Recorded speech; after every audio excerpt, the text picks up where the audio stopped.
আচ্ছা, সো চলো আমরা এখন কোডিং শুরু করব, ঠিক আছে?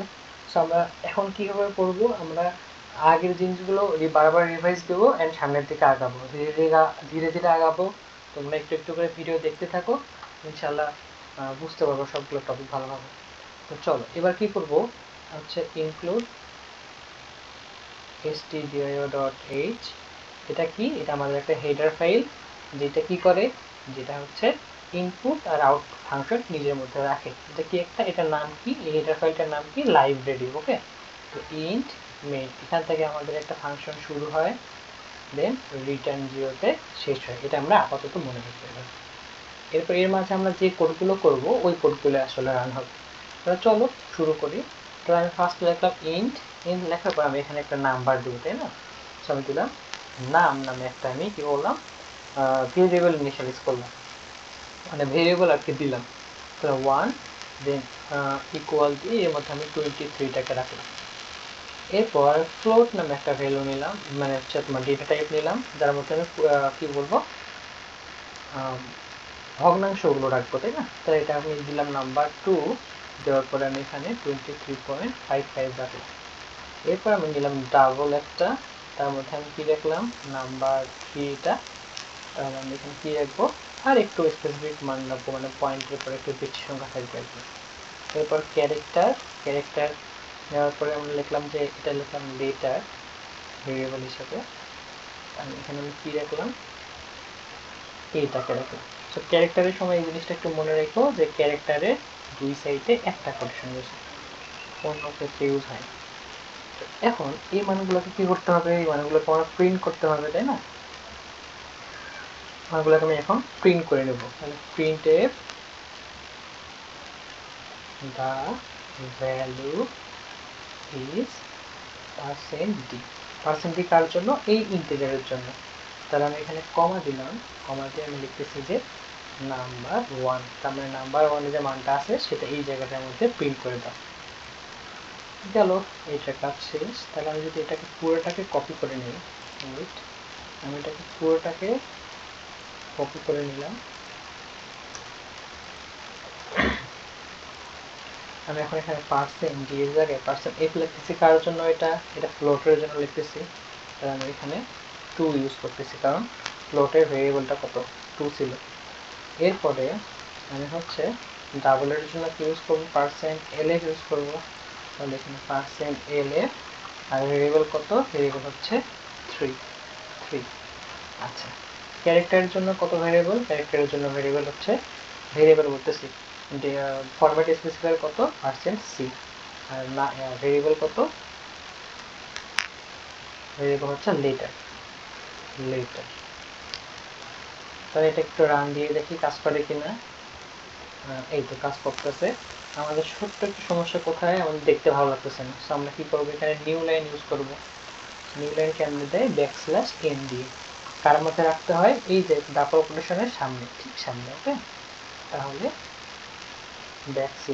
\n, আর এখানেও \n। তাহলে এখন মানগুলো আমার নিচে নিচে চলে আসবে। এই যে দেখো মানগুলো নিচে নিচে চলে আসছে। তো এইটা গেল আমরা যখন হচ্ছে ইনবিল্ড ভাবে, মানে আমি এখানে মানগুলো দিছি, এখানে প্রিন্ট করছি। তবে আমরা এখন একটা নতুন জিনিস শিখবো, যে জিনিসটার নাম হচ্ছে স্ক্যান করে। ওকে, তো এই স্ক্যানের ফাংশনটা কিন্তু অন্যান্য ফাংশন থেকে একটু আলাদা। মানে স্ক্যানটা কি আমরা করতে হয় আমি তোমাকে বলি, কিন্তু একটু গোছালোভাবে বলি। তো ফার্স্ট আমি কি করলাম, ধরো ইন্টিজার মান নেব, সেখানে আমি একটা নাম ভেরিয়েবল দিলাম, যে হচ্ছে নাম্বার ভেরিয়েবল দিলাম। তা আমি কিন্তু এখানে মান দেইনি, শুধুমাত্র নাম্বার ভেরিয়েবল দিচ্ছেন, তারপরে সেমিকোলন দিয়ে শেষ করছি। এরপর কি করব, আমি প্রিন্ট এফ দিয়ে লিখলাম হচ্ছে যে ইনপুট এ নাম্বার, এভাবে লিখলাম যে আমি একটা ইনস্ট্রাকশন দিলাম যে একটা নাম্বার ইনপুট করো। দেন আমি স্ক্যান এফ ইউজ করলাম, ঠিক আছে? আচ্ছা, এই জায়গাটায় আসো, স্ক্যান এফ, এই যে স্ক্যান এফ, এখানে আসলে আমার মানটা ইনপুট নেয়। ওকে, সো স্ক্যান এফ এর স্ক্যান এফ এর পরে কি করছি, ফার্স্ট ব্র্যাকেট ক্লোজ করছি, মাঝ এই যে হচ্ছে এই যে কোটেশন, ডাবল কোটেশন, তার মাঝে আমি লিখবো, হ্যাঁ, তার মাঝে আমি লিখবো %d। তো এটা কি আমার একটা ফরম্যাট স্পেসিফায়ার, আমি আগে বলছিলাম ফরম্যাট স্পেসিফায়ার আউটপুটের সময় হেল্প করে, যে কোথায় তুমি আউটপুটটা দিবা আর ইনপুটের সময় হেল্প করে যে কোথায় তুমি ইনপুটটা নিবা। তাহলে পার্সেন্ট ডি ইউজ করলাম, এরপর আমি কমা দিয়ে এই যে হচ্ছে অ্যান্ড ইউজ করলাম, দেন কোথায় ইনপুট নেব, নাম্বার যে ভেরিয়েবলটা আছে তার মধ্যে আমি ইনপুট নেব, তো আমি সেই নাম্বার ভেরিয়েবলটা এখানে দিয়ে দিলাম। এটা একটা মনে রেখো, স্ক্যানফের সময় আমরা এই যে কমার পরে অ্যান্ড ইউজ করি, ওকে। তারপর নাম্বার দিয়ে আমরা মানটা নিয়ে নিই। এখন মানটা আমি আউটপুট হিসেবে বের করি। আমি এখানে আবার লিখলাম প্রিন্টএফ, প্রিন্টএফ লেখার পরে আমি এখানে দিলাম হচ্ছে the number you entered is percent D. Then এখানে আমি কমা দিয়ে কি লিখবো, ভেরিয়েবলটা লিখবো। একটু মনে রাখো প্রিন্টএফ সময় কিন্তু নাম্বারের সামনে কোনো এন্ড হবে না, ওকে। তাহলে কমা দিয়ে শেষ। চলো রান করে দেখি কাজ করে কিনা। ইনপুটের নাম্বার দিলাম 44, ইন্টার চাপলাম, the number enter is 44, okay. এইভাবে সেম সবগুলো জিনিস ইউজ করে ফ্লোটের ক্ষেত্রেও, ডাবলের ক্ষেত্রেও, ক্যারেক্টারের ক্ষেত্রেও আমরা করতে পারি। আশা করি এই জিনিসটা তোমরা বুঝতে পারছো। তো চলো আমরা এখন কি করব, আমরা দুইটা নাম্বার নেব, দুইটা নাম্বারকে একটু যোগ করে দেখবো যে কিভাবে করা যায়। দুইটা নাম্বার নেওয়ার জন্য আমার কি লাগবে, দুইটা ভেরিয়েবল লাগবে। একটা হচ্ছে নাম্বার ওয়ান, নাম্বারটাকে আমি একটু ছোট করে লিখি ওয়ান, নাম ওয়ান, আর হচ্ছে নাম টু। দেখো দুইটা ভেরিয়েবল যখন নিচ্ছি তখন কিন্তু ভেরিয়েবল দুটোর মাঝে একটা কমা ইউজ করছি, এটা একটু ইউজ করে দাও। নাম্বার ওয়ান, নাম্বার টু, ইনপুটের নাম্বার, হ্যাঁ, ইনপুট আমি এখানে লিখলাম ইনপুট নাম্বার ওয়ান, ঠিক আছে। আর আমি এখানে এটা কার মধ্যে সেভ করবো, নাম্বার ওয়ানের মধ্যে সেভ করবো। এরপর নিচে আসতে হবে, এই সেম জিনিসটা আবার বলতে হবে না, নাম্বার টু এর ক্ষেত্রেও তো করতে হবে। তো আমি জাস্ট স্ক্যান করে নিচ্ছি, সরি কপি করে নিচ্ছি, দেন আমি এখানে পেস্ট করে দিলাম।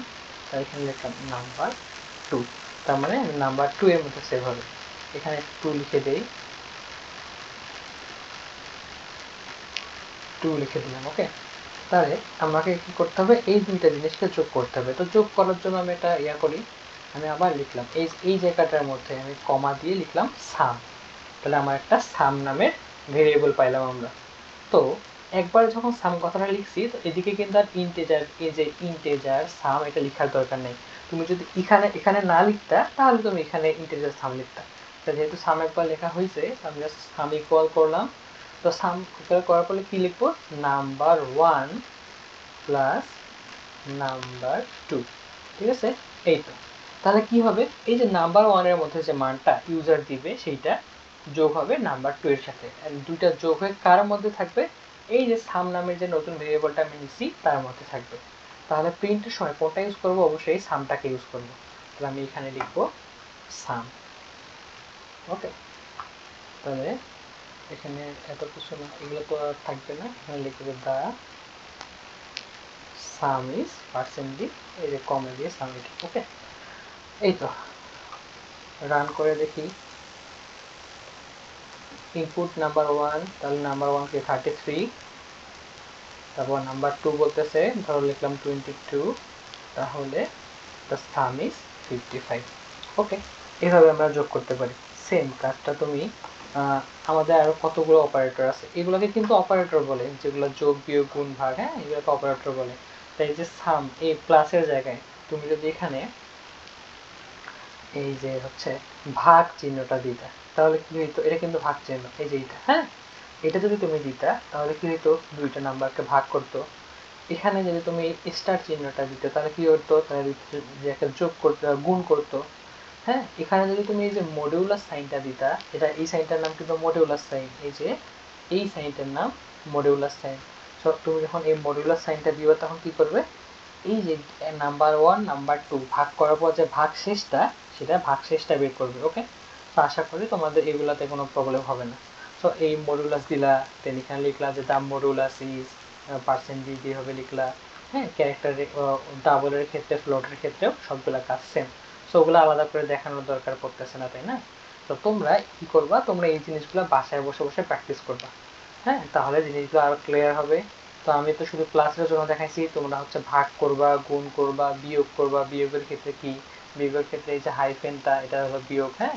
তো এরকম সবগুলো জিনিস তোমরা বাসায় বসে বসে প্র্যাকটিস করতে থাকো। দেখা হচ্ছে নেক্সট ক্লাসে।